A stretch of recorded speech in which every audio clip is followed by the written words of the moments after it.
Well, hello vinyl community, it's me Martin back again. Just over a week since we had our UK meetup in Bristol. I will come to that shortly. I hope you are all doing well. Start off with a few £1 fines that I stumbled upon locally.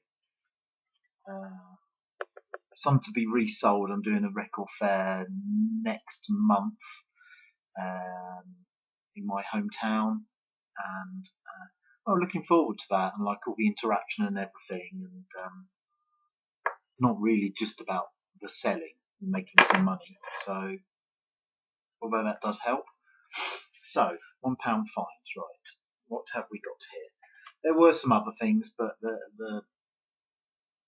they were borderliners to buying, even for £1, really. You know, like if it got like quite major scratches on, or they don't look like they can be cleaned up on my cleaning machine. Yeah, I liked John Bellamy's video about cleaning records. I think that was great. Hello, John. Yeah, if I could be more bothered, I thought that was great, and the whole vacuum cleaner thing. Anyway, £1 fines, right? That was a minute and a half ramble there. Okay, so we've got a Paul Simon album here. The track Silent Eyes particularly grabbed me. It's about Jerusalem. I've heard of 50 Ways to Leave Your Lover.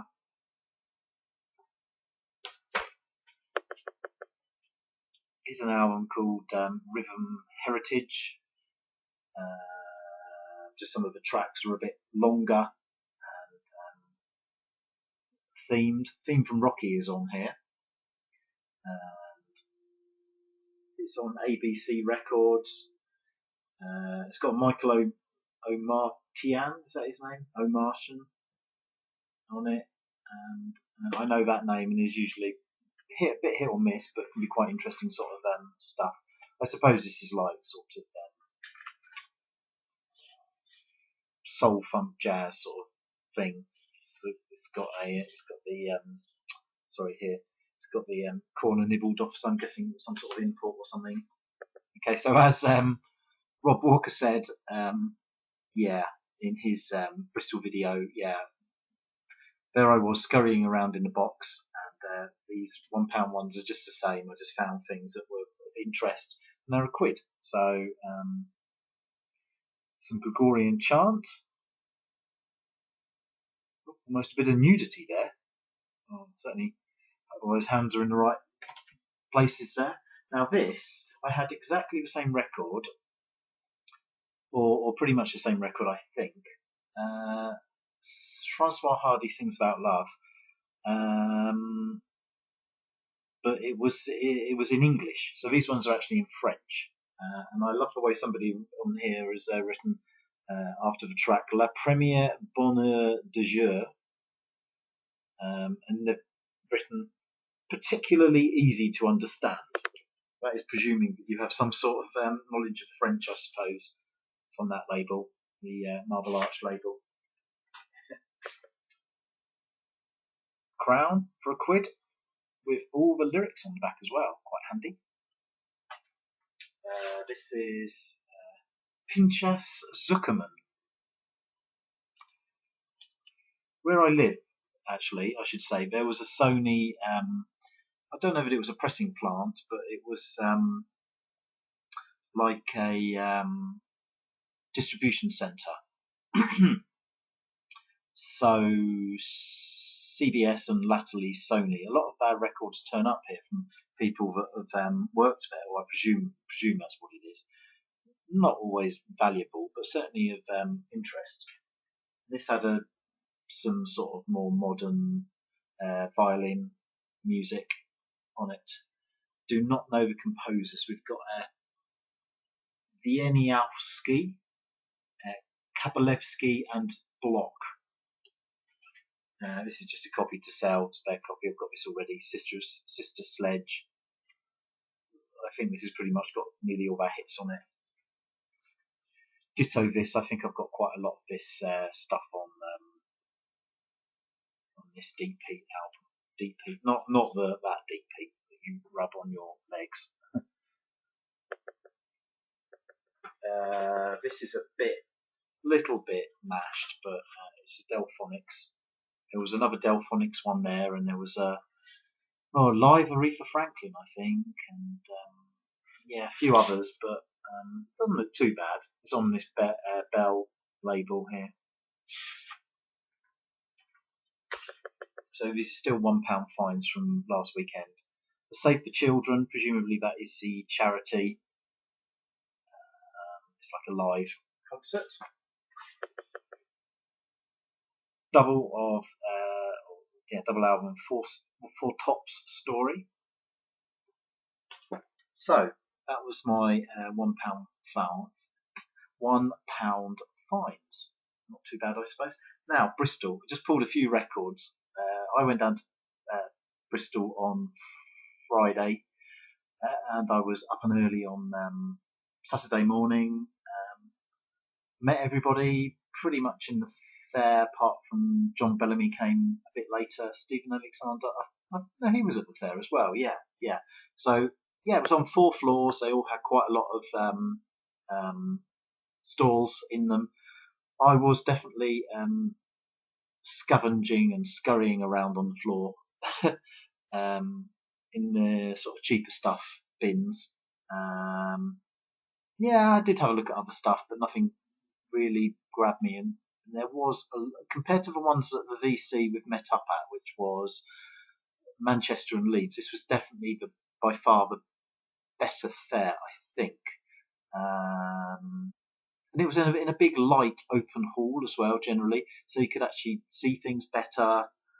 I would say actually probably the atmosphere was better as well. Actually, it was a more variety of sellers.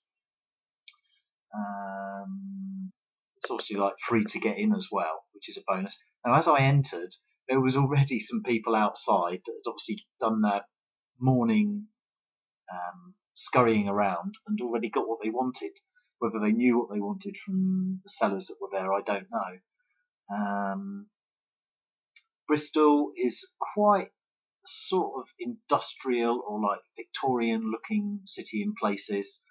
Some of the people from Bristol now, just went through a list on Wikipedia to see who came from Bristol.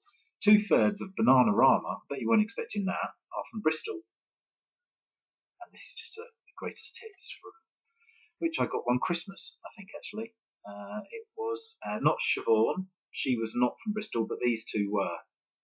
I'm trying to remember what their names are now. Is that Karen, and Sarah were from Bristol, as possibly Robert Wyatt was. Bristol, more renowned for sort of like early 90s dance movements and that kind of stuff, trip hop, hip hop. Also, after that, mid 90s was Ronnie Size, but I have no Ronnie Size on vinyl. 12-inch of Gary Clayle on You Sound. I will show you. Is it Perfecto label? Yeah, it's Perfecto label. He was apparently a roofer or a builder or something like that in Bristol. And then the two very obvious albums. I do have the first album up there, Massive Attack. I think I showed it even like quite recently. Here is Protection. That is their second album. I saw Derek showed, or he'd bought Mezzanine. I've never got round to getting that either, so Derek, you are one step ahead of me there. Yeah, and it came out a long time ago as well. I don't know why I didn't get it. I think that was the third album anyway. Well, that is one is like almost like a must-have sort of album, to be honest with you. A couple of 12 inches I played before I went to Bristol actually is Safe from Harm, and a really good long version of it on there. That was on the first album, I think. And this is Hymn of the Big Wheel, Home of the Whale, Be Thankful, Paul Oakenfold mix, and a Larry Heard mix. Was Larry Herder? Chicago DJ or something. I'm not sure. Horrible. Well, not particularly my kind of cover there. So they were from Bristol, as were obviously Portishead. I think I've shown these a lot as well, but anyway, they always seem to show the same records.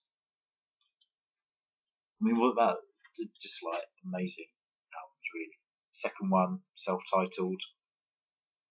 I don't think I bought this at the time. Well, this I bought in 1998, roughly, for £11.49 from Virgin. Don't know. It came out in '97, so I was only a year late with that one. And then the third album, Portishead, called Third, that came out in 2008. And I haven't got the live one, but this I got like maybe a little bit late, shall we say. But I wonder if they'll ever do another album. I wonder if that is it for their output. Now, after the fair, which we did spend a fair amount of time in. I spent a long time looking in one seller's thing, and was that 2 or 3 for a 5? I can't remember, but these two were definitely part of that. I remember that. So there's a nice clean copy of Monty Python and the Holy Grail. That was one of them, and then this, which grabbed me for sampling or just the cover. It has Harry Shearer on it. Now this is sort of like a 1970s comedy record, but I was looking at it and thinking it does actually look like a couple of things. Reminds me of, I think Sufjan Stevens had an album cover like this, but it also looks very much like Futurama. I do not know whether there is any link to the two, but it looks like there could be. Here's a thing that you cut out and make a mobile or a thing from.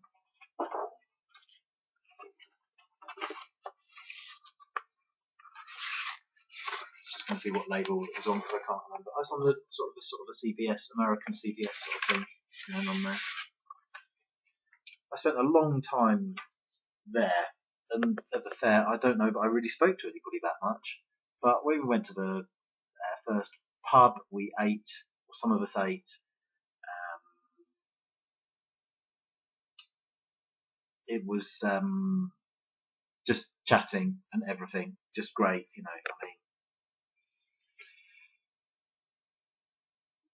mean, you would have to meet other VC members, really. Unless, of course, you don't want to. Unless, of course, this is your thing and way of doing it, and that's fine. That's cool,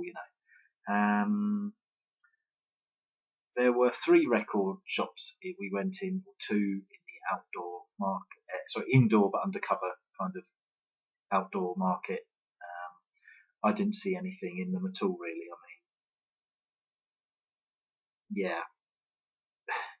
There was one record shop we went in, and I couldn't help but think someone with a very loud voice was boasting about things that they'd bought and everything, and name dropping to the shop owner so much. I was just thinking, like, oh dear, oh dear, oh dear, oh dear. Yeah, I mean, I know that's part of the thing and everything, but yeah, he was definitely a hipster. I'm not a hipster, no. Anyway, so sorry, back to the record fair. I've forgotten some of these. When I met John and Rob, I was looking in a bin and I got a Renaissance album for £2. It belonged to Eddie, apparently. This is up there in the corner. I just remember somebody mentioning the name, so I thought I would give it a go. It's a nice £2 clean copy. I don't know how much that is worth, but it's yeah. The first seller that I went to, he had a lot of dance, soul, jazz, but in his in his 12-inch bin for £1, he had a lovely clean copy of the S Express album, which, although maybe a little dated, it's certainly quite influential, quite like groundbreaking in how it was made. And all on computers and whatnot. So I picked that up. I went to him with me quid, and he said, "Oh, where did you find that then? Is it an album?" And I said, "Yes, an album." And he said, £4 or something. I can't remember. And I said, "Well, it was from the pound bin." So I stood there thinking for about 5 seconds, pretending I didn't know what was going on. And he said, "Yeah, quid then." So sometimes it pays to wait for a few seconds. So very happy with that. A couple more. Gospel 6, A Reason to Pray. As John Dowling would say, they're black. If they were white, it wouldn't be worth a pun. So I don't know yet. I haven't tried it yet. And here's a quid, a Larry Norman album, In Another Land, for a quid. It's a gatefold. And it used to belong to the Reverend A.F. Climpson of Blackpool. So he's written his name up here in one corner.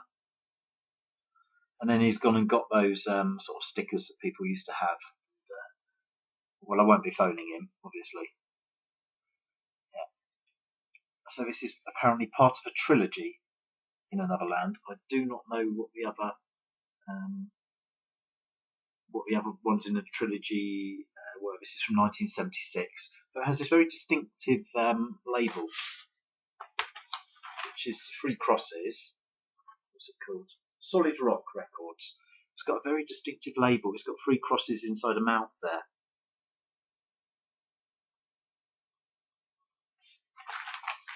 So after we've been to the market shops, we went somewhere else to drink. And John Bellamy gave me this, and I would like it. It's How to CB. And it's got a little book in there and everything. I don't really know much about CB radio, to be honest. I mean, was it like shortwave, or yes, I've got a book and or a piece of paper, and it folds out. So look at this. Oh, look at that. God. Plenty to read, and I don't suppose anybody does this now. You know what? I'd love to know if anyone in America can say, do people still do this, or are they allowed to still do it? I don't know. It would be really interesting to know. There's 500 terms there for quick on-the-road reference. And it's a record. Sort of American taxi, New York taxi coloured. So we continued with our chats, and some were football. They weren't all music, but it was a great meet. Great to meet 2 new guys, Stephen Alexander and Rob Walker, and to meet everyone else. And that was it. And hopefully we will meet in Newcastle. I went for a cheeky kebab with John Bellamy, which was good. Before I drove home, before John Bellamy we couldn't find the way out of the car park where he was parked. Actually, it was quite funny. It wasn't against the clock though, I don't think. But yeah. So Newcastle, here we come. I am going to do my vinyl tag eventually. It's all written up and in my diary, but I just have not got around to pulling all the records out and sitting here and doing it. I've done 2 vinyl tags, so I'll try and do them all in one video. This video is nearly 20 minutes, so I will wind up and say thank you very much for watching, and I will catch up with you all soon. I will post this forthwith, and thanks. Toodaloo, bye.